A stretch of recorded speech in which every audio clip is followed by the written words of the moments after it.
Welcome in, everybody. Thank you for joining us today. We are so excited to be here with you. Today we're going to take some time and celebrate and look back over all the things that God has done in and around and through Living Waters and through your lives and through our leadership team and our volunteers and all the different things that have been going on this year. There's so much powerful, healthy, life-changing things and moments where God has met us that we want to spend some time today reflecting on. Yeah, this year has been so unique, as we all have experienced. And so we've been able to capture so many moments through video and film that we wanted to take a look back on all those moments. Maybe not all of them, but just a few of those moments. And to remember the faithfulness of the Lord, even in the midst of some hard moments and times. And so we wanted to just celebrate what God has done for each of us and for our community and the Rogue Valley. So join us for a little bit of time today. Step back into rest. I know there's a lot of looking forward at this time of year, and we're excited to be moving forward. There's a lot of things that are ahead. Yeah. But this is a time of year where we need to rest, and part of resting is resting in His faithfulness, and we see that best reflected when we're able to see these times where God has met us faithfully through the journey of 2020. So we'll be sharing with you some of these things, and we're excited for the different components that we have of worship and the Word and some fun memories that you guys can enjoy with us today.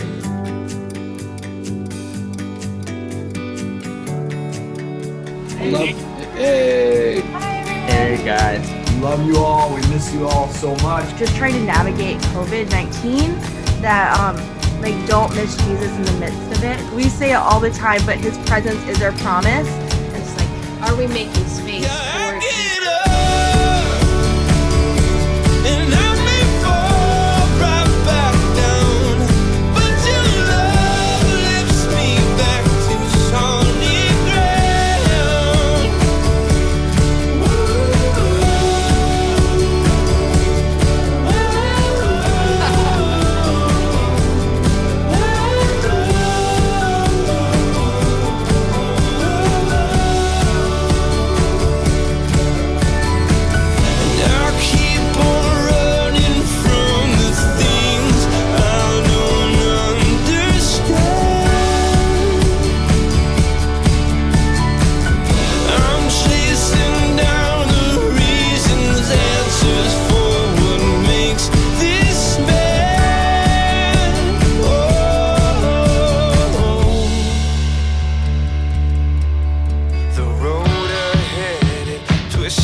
We wanted to take this next part of this reflection time and get to share some moments with you guys that have been highlights for us.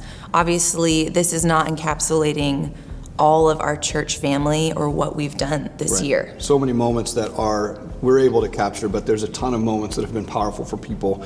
We've heard incredible testimonies of how God has met people in their homes or individually, community groups, Yes. in the things of serving others and reaching out beyond ourselves. So unfortunately, we didn't get to follow everyone around with cameras, but we did capture some moments, and we wanted to share some of the ones that were highlighted to us with you, starting with some of the worship moments and how that journey looked for you guys. Yeah, absolutely. And as you guys saw from some of these clips and you're about to see, our team, I'm just so proud of our worship team, and I really want to just say thank you to every person that served on our team this year.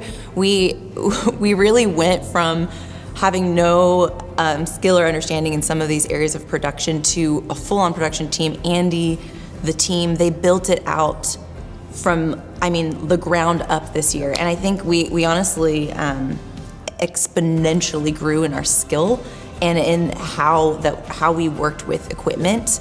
So I'm just so proud of our worship team. I'm so proud of our production team. And honestly, in the midst of cameras and all of that, you can sometimes think, well, I've heard and had conversations with people where we're like, man, we never want to lose the spirit and the essence of what this family is. And looking back over this year and rewatching the videos, I've just been overcome with, wow, the presence and the connection with Jesus is so sweetly there. We don't have to miss that or lose that just because it's on a camera. Yeah. And what I loved, and I hope you receive this, getting to listen to some of these moments, is, in a year of difficulty, in a year of having to overcome a lot, actually those moments that we were driven to the feet of Jesus were the sweetest. Yep. And I was in tears just looking through our year of worship moments going, God, in our neediness, you always meet us, you always show up. And so I hope that these worship moments can be a slingshot for you into this next year, that as you pull back and look with the Lord at the moments he's met you, and maybe they weren't in any of these moments, but hopefully these moments may propel you to remember some of the ones that he led you into this year, and that they would propel you into 2021. Absolutely. And I think as you watch these, that's our heart, to not only be met right now, but to have that perspective of what God did and what God is doing. And as we're proud of our worship team and the way that they responded, and all of our different teams and our production team, I'm proud of our church and the way that you guys showed up in whatever form, whatever way, whatever thing that we put together to invite our community to meet Jesus in a way that was powerful, even if it was different than what we're used to.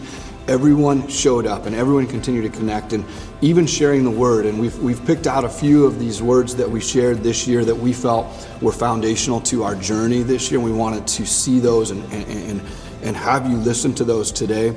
But I'm proud of how people have engaged with everything that was shared and with the words that were given. And so as we've selected these few moments, we want this to be this opportunity for us to connect with what God was saying to us, but not leave these moments or these words in the past. This is an invitation, as we look back on these, to take these with us and to allow them to have formed us, so that as we go forward changed more and more into the likeness of Christ. And as a community, as a worship team, as a production team, and all the things that God's doing, that we will look back at this year not as one that we lament over or as terrible, it's the worst. This will be a year that we can celebrate. It'll be a year that we know was formative to who we are in Christ and how we're able to move forward as a community. So enjoy these few moments that we have to share with you guys today.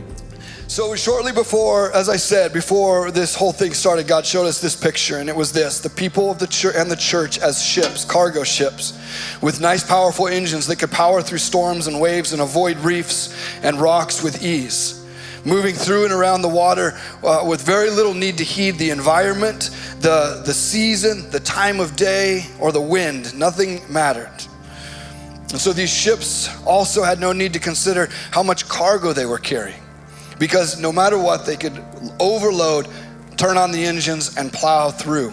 But God spoke to my heart that in this season ahead, he said, in this season ahead, we're going to be exchanging our engines and that mode that just makes life easy and comfortable. We're going to be releasing those engines, and we're going to be trading from cargo ships with big fancy engines to sailboats with sails. And we were going to have to begin to learn about the environment, about the wind, and paying attention to how much cargo we are loading onto our lives. And believing that this would give us a renewed awareness of the circumstances of our life, the conditions of our life, the surroundings of our lives. We'd have to learn again to be reliant on turning the sails into the wind of the Spirit, to be led by Him. If we were going to navigate the passage ahead of us, it would mean full dependence, full reliance on Him. I let out the sails of my heart. Here I am, here you are. I let out the sails of my heart. Here I am, here you are. No other wind. I let out the sails of my heart. Here I am, here you are. I let out the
season that we're in.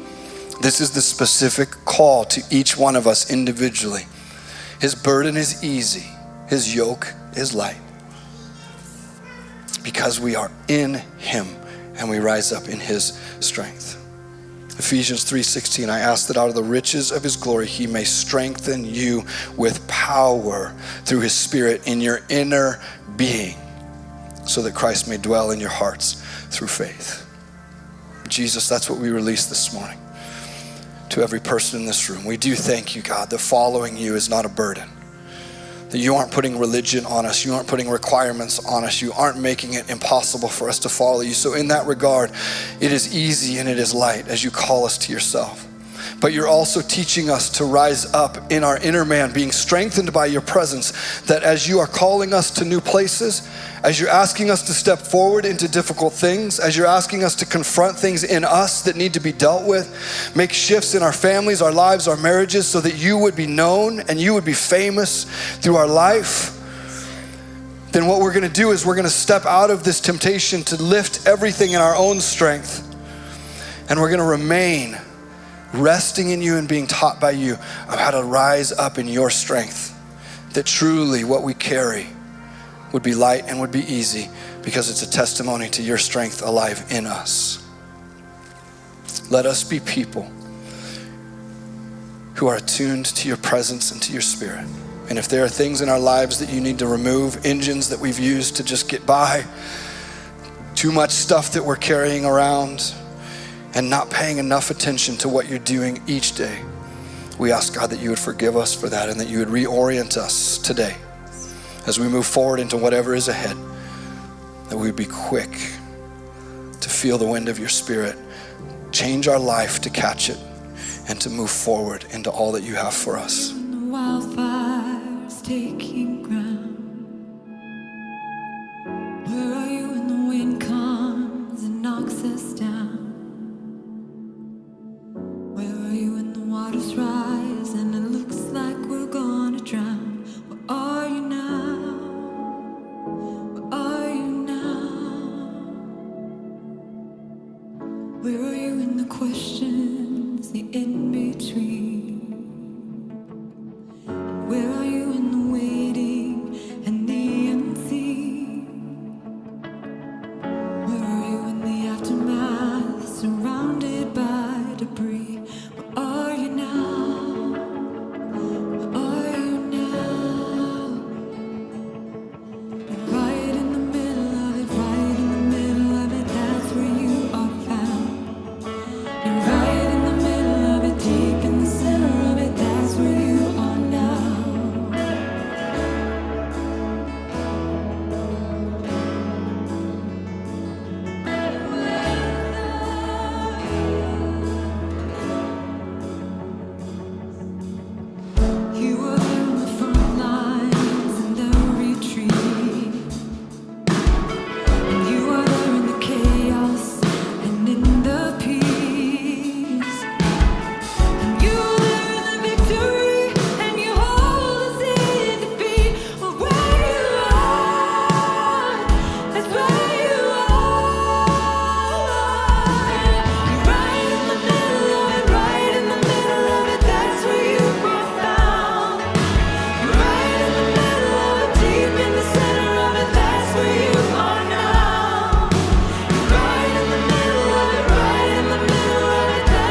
I was a kid, there was a commercial, and there was an older lady who went to a fast food joint and she ordered a burger.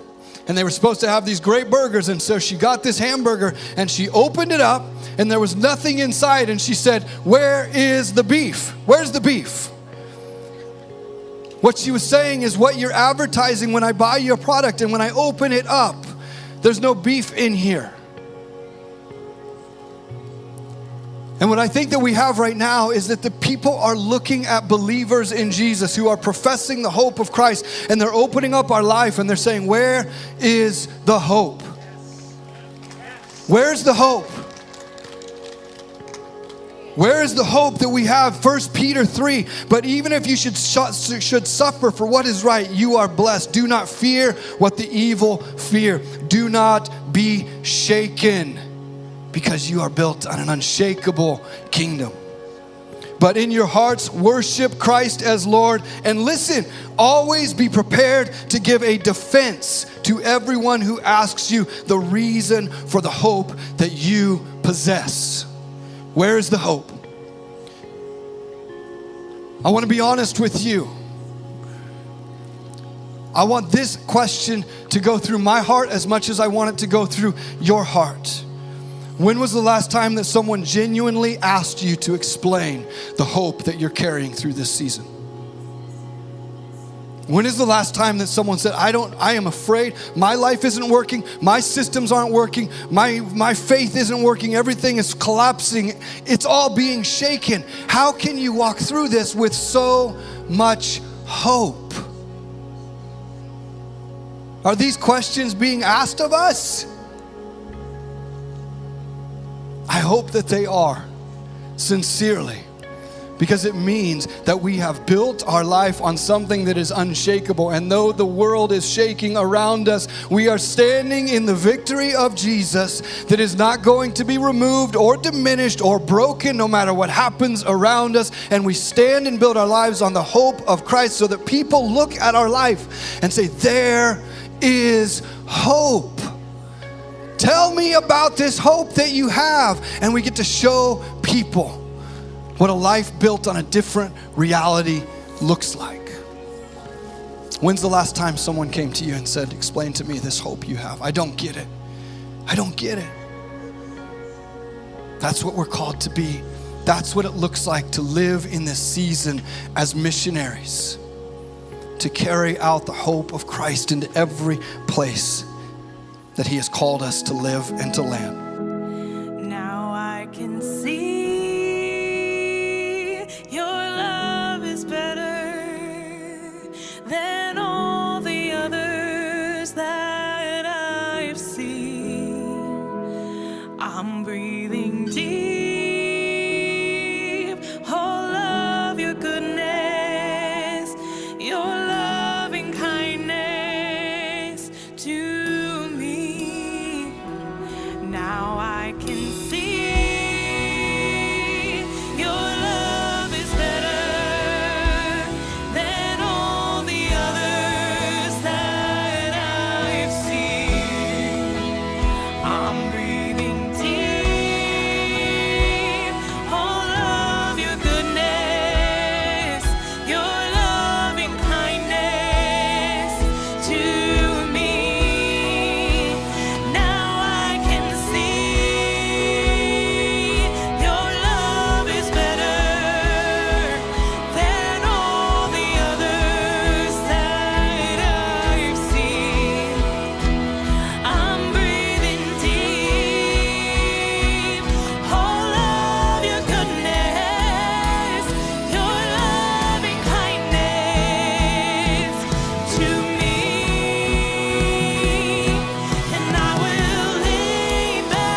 His love like no other.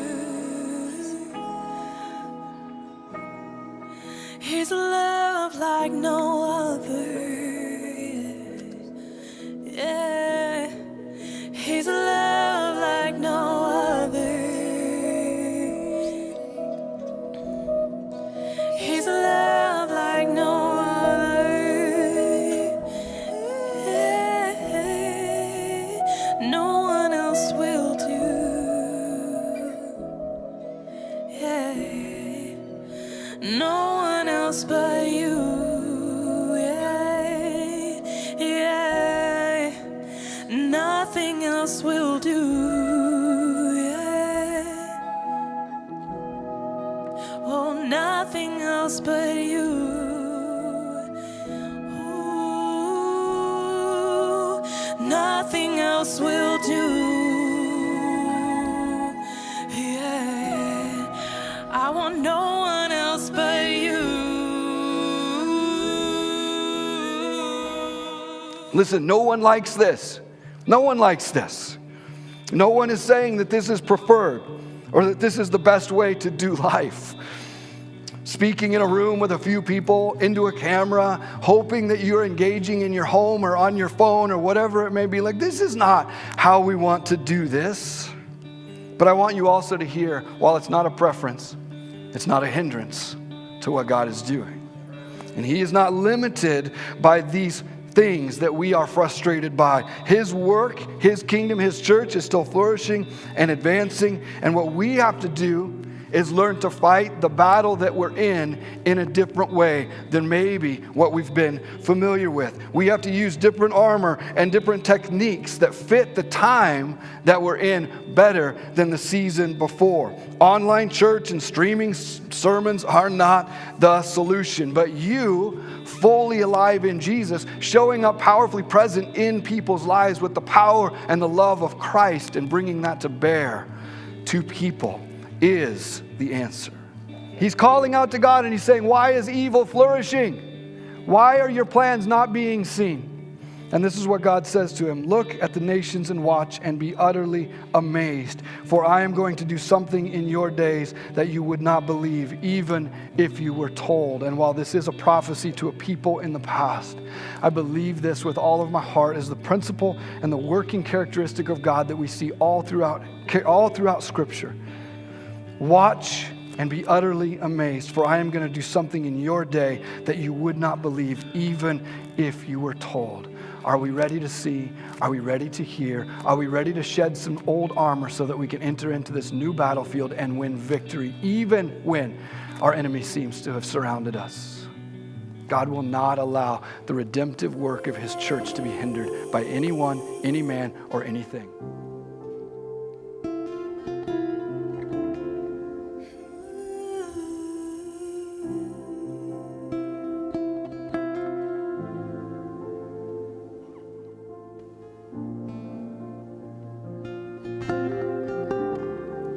I can hear heaven speaking. Your love is overwhelming. God, you're here. I give you my attention. This moment for your presence. You're my grounding. I can hear heaven speaking. Your love is overwhelming. God, you're here. I give you my attention. A moment for your presence. You're my grounding. I can hear heaven speaking. Your love is overwhelming. God, you're here. I give you my attention. A moment for your presence. You're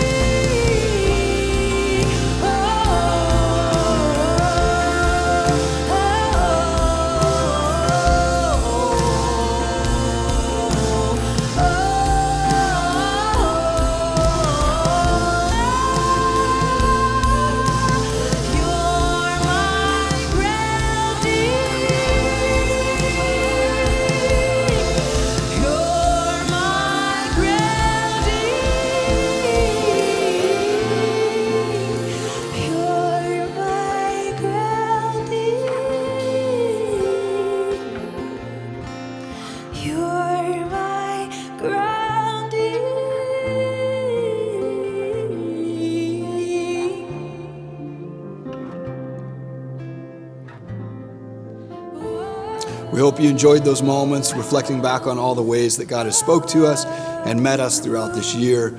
I know for me, seeing those and remembering those is such a rad invitation to have a different perspective as we look back at this year. And it's impossible for us to look back at this year without looking and thinking about the fires and the way that they've affected our area and what's taken place here.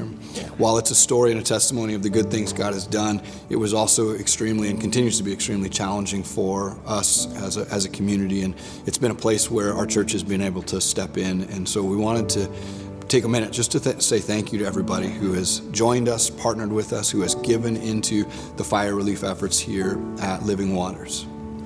Yeah, we are so grateful for this family. We're so grateful for this community. Everyone that has donated their time, the donations that we have been able to give away to families, it's been incredible. So we just wanted to say thank you to you.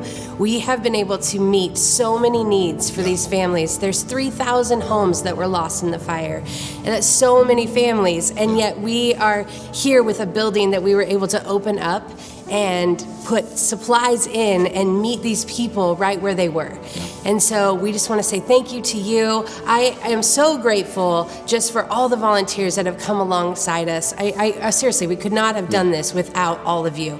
It's been incredible. This whole Christmas season, we were able to meet 240 families. They were able to come through the Christmas Village, and they were able to receive presents for their kids and be able to take stocking stuffers home, and they had Christmas cookies and Christmas wrapping paper, and it was incredible. But we did that because we had volunteers, we had donations, and so we are just grateful for the opportunity to be able to meet this community right where they are. Yeah. So thank you. As I said earlier, we are so proud of this church, and I'm so proud of the way that we have been able to respond. And there has never been a moment like this where we've been positioned to say yes with our building, with our resources, with our people. And it's incredible. In the middle of a pandemic, in the middle of things being quote unquote shut down, this church has been more alive and active and powerful than it has ever been. And it's been an honor to serve alongside you. It's been an honor to watch people rise to the occasion. And so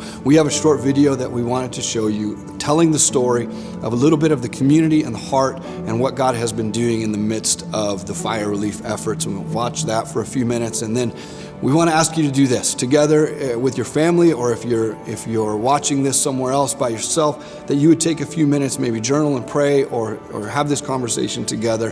Where has God shown up unexpectedly and met you in 2020? And as you have that opportunity, invest in that and then think about it in a way that brings thankfulness to the forefront of your heart as we walk into 2021. Let's walk into it carrying a testimony of God's faithfulness. So do that together, or do that on your own this morning, and we will see you next year.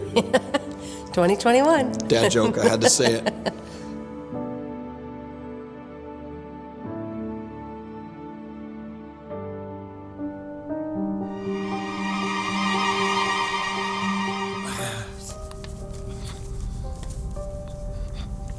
Jeez. The hardest part is I have a 12-year-old son. Jeez, I don't know if I can do this.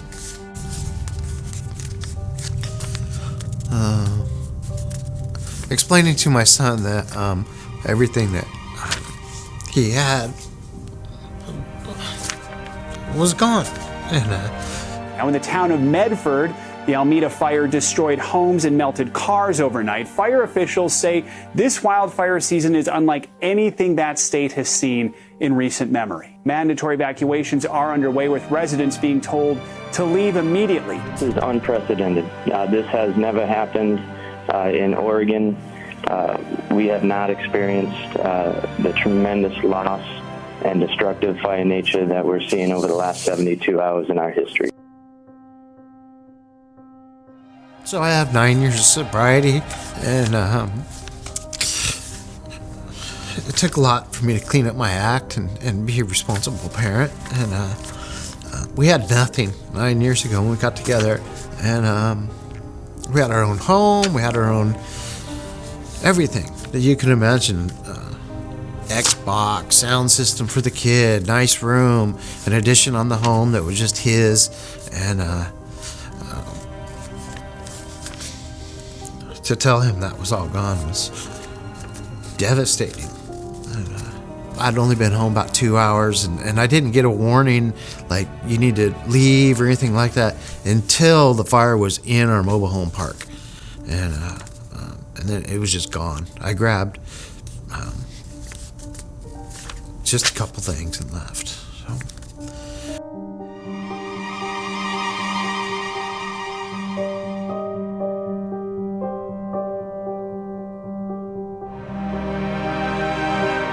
Role modeling for my child was the hardest part. Without blaming and getting mad and being stuck in the past, and I just had to show him how to move forward.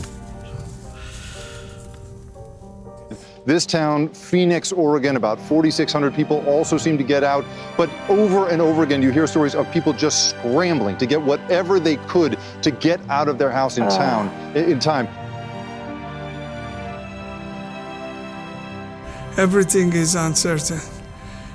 I'm left with nothing, and getting it started is pretty hard. Definitely I need a lot of help, and I'm gonna try my best to rebuild. Where I live was about 100 families in a 55+ community, and they were super nice. They were beyond imagination. I love the community more than anything else. I'm back for that community, nothing else. People were nice, or they were nice before fire. And obviously after fire, their sympathy, their openness to help is one of a kind. The disaster is beyond one person ability. There is suffering. I'm taking it. For as long as I can, I will take it. And then move forward. At this moment, I'm not even considering any other option. My only option is to rebuild. I'm counting on the community help. Without community, I don't think we can move forward. As you look out across this landscape, you see 121 homes in just this subdivision alone, much less the next one that's burnt and the next one after that. We were debating what language to use, right? Can you use a term like destroyed? That may not be totally right, but certainly this community is utterly devastated. You don't often feel or expect to see something this tragic happening within your community. You think it happens on the news, it happens somewhere else. Mm-hmm. And so there is this feeling of still shock and trying to adjust to what we believe is the new normal, where there's thousands of people in our communities that have lost homes and have been displaced, and that we are now looking at this journey ahead. It's very hard to watch a community of people, an entire community of people, all in the same spot, and be in a place where you can help in some ways, but there's not really a fix immediately. So sometimes it's a feeling of helplessness, and then other times it's just a feeling of like great empathy, like wishing it could be different for them. I feel fortunate that my family wasn't affected by the fires and the aftermath of it, and so this is a way that I feel I can give back, I can help. The way that the community has stepped up from the very beginning, every organization, every church was available. The first days at the expo, I couldn't even volunteer because there were so many people wanting to come and help. I am brought to tears a lot of times thinking about it, because we had a year of division, of such hardship in the country, and also we noticed it in our city as well. And being able to see an entire community put aside everything and come together for people who lost their livelihoods, their homes, their pets, their cars. I feel community has really been put to the test in terms of the integrity of it. I see a lot of cases where it has proven to be incredibly strong. the beauty of this and the pride that I have is just the way that people have come together, reaching across those disconnects, reaching across places where maybe normally you'd think there would be some division. All that's disappeared immediately, and people have been locking arms and getting to work to help people from the moment that this happened.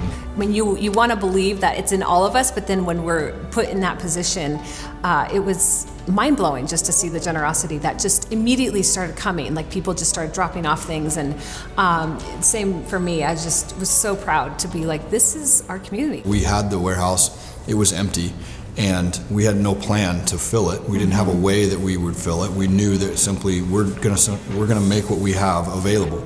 And I think that that's been everybody's response, is not trying to do everything, but simply saying, here's what I do have, and I'm gonna give what I have. I'm gonna lend this. I'm gonna serve where I can, volunteer where I can. But the warehouse was just a big empty room sitting there, and without any plan to fill it, all we did was open the doors, and this community filled it to the brim multiple times for fire relief and for fire victims. So Sometimes, especially in a case like this, community is more of a verb. It's what we do and how we involve ourselves and how we relate to those around us. I hope that, honestly, like, the community continues to support through the next 3 to 5 years. And that's really how long this could take with cleanup and then rebuilding. A lot of people are being forced to leave, maybe for the time being, but I am hopeful that they'll come back. I hope that the communities realize that we need to do something to draw these people back in. This is their home too, and they don't want to leave it, and we shouldn't want them to go.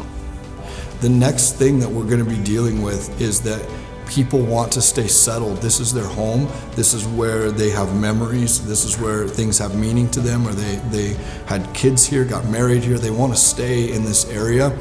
But unless there's a concerted effort by neighbors and community members and people to provide places for people to stay, they're going to have to move on. And we don't want that to be people's stories. We want there to be a story of a community that loved so well that they opened up their homes or their property or their spaces to be able to say, here's somewhere you can settle. And this may not be the place that you ultimately settle, but it's a heck of a lot better than a hotel room.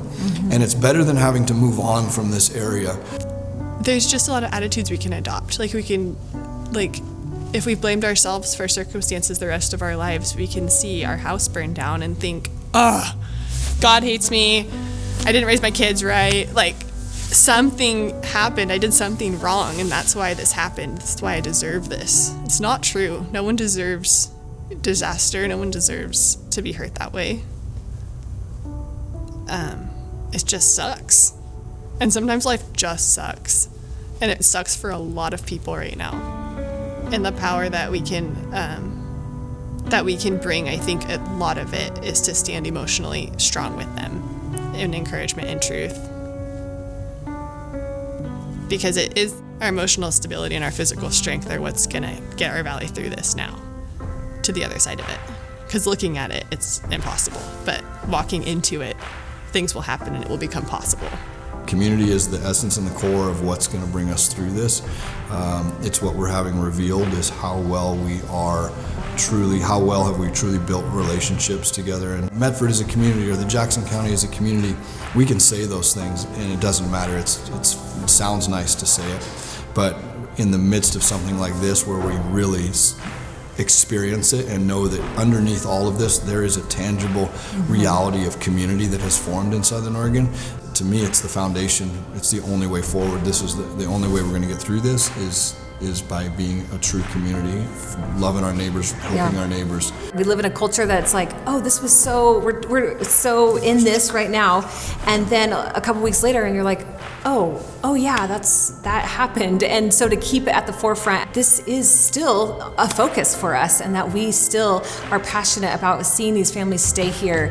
This is our community. These are our families, and we want to support them not just now, but in years, making sure that they have that place for to continue. So the big organizations will move on, the Yeah. headlines will change, the news cycle will carry on, and we will still be here. And this Yep. is our chance as a community to stand up and say, we're not leaving, we're not turning our back, and we're not going to forget. We're gonna, whatever it looks like, whatever it means, we're going to stay through the whole process. yeah.